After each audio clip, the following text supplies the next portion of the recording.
Praise the Lord. Hallelujah.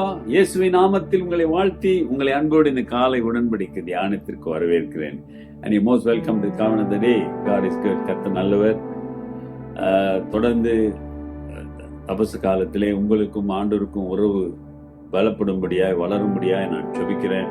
கர்த்தர் தாமே உங்களோடு கூட இருப்பார். சரி, தொடர்ந்து நாம் ஆண்டுடைய அந்த விசாரணை, அவருடைய தண்டனை போன்ற காரியங்களிலே நாம் பார்த்து கொண்டு வருகிறோம். சரி, இன்றைக்கான வசனம் அது mark 15:8, Mark chapter 15 verse 8. The multitude crying aloud began to ask him to do just as he had always done for them. ஜனங்கள் வழக்கத்தின்படியே தங்களுக்கு ஒருவரை விடுதலை ஆக்க வேண்டும் என்று சத்தமிட்டு கேட்டுக்கொள்ள தொடங்கினார்கள். அல்லேலூயா. பஸ்கா பண்டிகை வருகிறது. Passover festival is on. ஒரு நாள் கழிச்சு தானே Passover festival. அப்போ அந்த Passover festivalக்காக பண்டிகை சமயத்தில் ஒரு கைதியை பிளாத்து விடுதலை செய்யறதுக்கு அதிகாரம் உண்டு. அது ஜனங்க ரிக்வெஸ்ட் பண்றது அவர் செய்வாராம். மெஜாரிட்டி கேட்குற ஒரு கைதியை. அப்போ ஜனங்க என்ன செய்றாங்க, இப்போ எங்களுக்கு எப்பொழுது எங்களுக்கு ஒரு விடுதலை கொடுப்பீங்களே, அந்த மாதிரி விடுதலை ஒருத்தர் செய்யுங்கன்னு கேட்குறாங்க.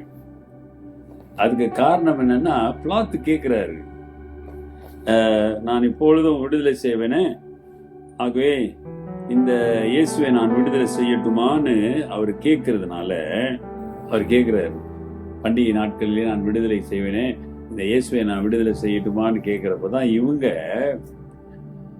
அதை அப்போஸ் பண்ணி, இயேசுவை நீ விடுதலை செய்ய வேணாம், எங்களுக்கு பர்னபாஸ்ங்கிற அந்த கல்லனுக்கு விடுதலை செய்ய, அவன் மோசமானவன், கொலைகாரன், அவனை விடுதலை செய்ய சொல்லிபடி கேட்கிறாங்க. அவன் ஒரு தீவிரவாதி என்றும் சொல்லுகிறார்கள். சரி, கடவுளுடைய சித்தம் சிலுவையில் அறிய வேண்டும், அதை எப்படியாவது தடுக்க வேண்டும் என்று பிளாத்து திட்டம் போடுகிறான். எப்படியாவது இயேசுக்கு விடுதலை கொடுக்கணும். ஆனா இயேசு அவர்கிட்ட சேலஞ்ச் பண்றாரு, உன்னால முடியாதுன்னு சொல்றாரு. ஆமா தானே? அப்ப அவன் என்ன நினைக்கிறான், எப்படியாவது விடுதலை பண்ணணும்னு நினைக்கிறான். இங்க மக்கள் இவரை எப்படியாவது அழிக்க வேண்டும், சிலுவையில அறைய வேண்டும் என்று இவரை கொல்ல வேண்டும் என்றெல்லாம் கங்கணம் கட்டி கொண்டு அங்க இருக்கிறாங்க. பரிசேயர், சதுசேயர், வேத பாரகர், மக்கள் எல்லாத்தையும் தூண்டி விட்டு அங்க இருக்கிறாங்க. இப்படிப்பட்ட ஒரு சூழ்நிலை, செனாரியோ அப்படி இருக்கிறது. அருமையானவர்களே, கட்டாயம் ஆண்டவர் சிலுவையை சந்திப்பார். இன்னும் கொஞ்ச நேரத்தில் அந்த விசாரணை எல்லாம் முடிந்து அவரை சிலுவைக்கு ஒப்பு கொடுக்கிற சூழல் வந்துவிடும். இந்த வார்த்தை, இந்த வசனத்தின் மூலம் என்ன சொல்ல வருகிறேன் என்றால், பாடுவா இருந்தாலும் சரி, அது மகிழ்ச்சியான காரியமாக இருந்தாலும் சரி, ரொம்ப சோதனை வேதனையான ஒரு நிகழ்வாக இருந்தாலும் சரி, ஒரு இன்பமான சாதனையாக இருந்தாலும் சரி, அது கர்த்தருடைய சித்தம் என்றால் அது நிறைவேறும். அதை சந்தோஷமாக ஏற்றுக்கொள்ளுகிற அந்த மனம், பக்குவம், விசுவாசம், நம்பிக்கை வேண்டும். அருமையானவர்களே, ஆமா, ஏசாமி தெளிவா சொல்றாரு, எப்படியாவது என்னை விடுதலை பண்ணிடு அப்படின்னு ஒரு வழிமுறைகளை எல்லாம் ஏசாமி சொல்லல. உன்னால முடியாது. அவருக்கு தெரியும் ஆண்டோட சித்த நிறைவேறும். எப்படியாவது இயேசுக்கு விடுதலை வாங்கி தர வேண்டும் என்று அவன் விரும்புகிறான். ஏன்னா தன்னுடைய அதிகாரத்தையே அவர் சேலஞ்ச் பண்றாரு அப்படின்னு தானே ஒரு சிந்தனை வரும். இன்னைக்கு நமக்குள்ள இந்த மாதிரியான போராட்டங்கள் வரும். When somebody challenge your authority, உன்னுடைய அதிகாரத்தை யாராவது சவால் விடுவார்களானால், அல்லது உனக்கு இருக்கிற உரிமை, உனக்கு இருக்கிற அந்தஸ்து, உனக்கு இருக்கிற பக்கபலம் எல்லாம் யோசிச்சுட்டு நீ பெரிய நினைப்பு வருவ. ஆனா அருமையானதில்லை, எவைகள் எப்படி இருந்தாலும் உன்னுடைய சிந்தனை, எண்ணங்கள் எல்லாம் இது கடவுளுடைய சித்தமா என்ற பார்வை இருக்க வேண்டும், என்கிற நோக்கம் இருக்க வேண்டும். Always must think and focus that it is God's will.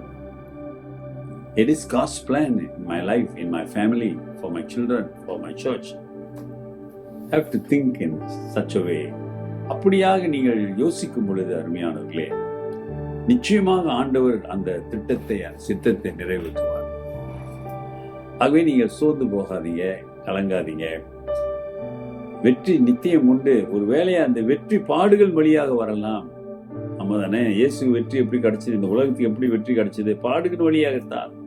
ரத்தம் சிந்ததினால்தான் வந்தது. இதை நீங்கள் புரிந்து கொள்ள வேண்டும். ஆகவே ஒப்பு கொடுங்க. கர்த்தர் உங்களோடு பேசிக் கொண்டிருக்கிறார். ஆண்டவரை போல உங்களை தாழ்த்தி அவருடைய சித்தத்தை செய்ய ஒப்பு கொடுங்க. கர்த்தர் உங்களையும் குடும்பங்களையும் ஆசீர்வதிப்பார். ஜெபிப்போம். நல்ல ஆண்டவரே, இந்த காலை வேளைக்காக நன்றி. திங்கட்கிழமை நீர் பிள்ளைகளோடு இருங்க ஆண்டவரே. பள்ளி விடுமுறை, பப்ளிக் ஹாலிடே, இந்த காலங்களிலே நீர் உங்களுடைய பிள்ளைகளுக்கு போதுமானவராக இருந்து ஆசீர்வதித்து வழி நடத்துங்க. நன்மை கிருபையும் உங்களுடைய பிள்ளைகள் வாழ்க்கையில, விசுவாசிகள் வாழ்க்கையில பெருகட்டும் ஆண்டவரே. உம்முடைய பாடுகள், உம்முடைய சிந்தனை, உம்முடைய போதனை, உம்முடைய வழி நடத்துதல் எல்லாம் உணர்ந்து புரிந்து அறிந்து உமக்கு பிரியமாய் ஓடத்தக்கதாக உதவி செய்யுங்க. எல்லா துதிகன மகிமையும் உண்டாகட்டும். ஒப்பு கொடுக்கிறோம். வழி நடத்துங்க. இயேசுவின் நாமத்தில் பிதாவே, ஆமென். நமது ஆண்டவராகிய இயேசுவுடைய கிருபை, பிதாவின் அன்பு, பரிசுத்தாவின் ஐக்கியம் உங்களோடு உங்களை ஆசீர்வதித்து காப்பதாக.